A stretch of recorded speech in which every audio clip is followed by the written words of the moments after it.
বন্ধুরা, আল্লাহ রাসূল সাল্লাল্লাহু আলাইহি সাল্লাম বলেছেন, সময় যখন খুব দ্রুত কেটে যাবে তখন তোমরা বুঝবে পৃথিবীর সময় শেষ হতে চলেছে আর কিয়ামত খুবই সন্নিকটে।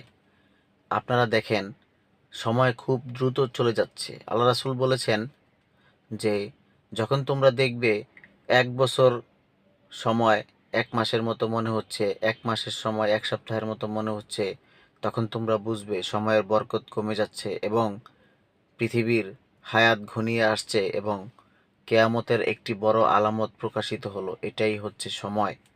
সময় খুব দ্রুত চলে যাওয়া, এটা কেয়ামতের সবচেয়ে বড় একটি আলামত বলে কি মনে হয় না? তারপরেও কেন তোমরা গুনাহের কাজ ছাড়ো না? কেন তোমরা দ্বীনের পথে চলে আসো না? আল্লাহ তাআলার হুকুম, রাসূলের হুকুম কেন তোমরা মানো না? হায় রে জীবন, একসময় তো চলেই যেতে হবে।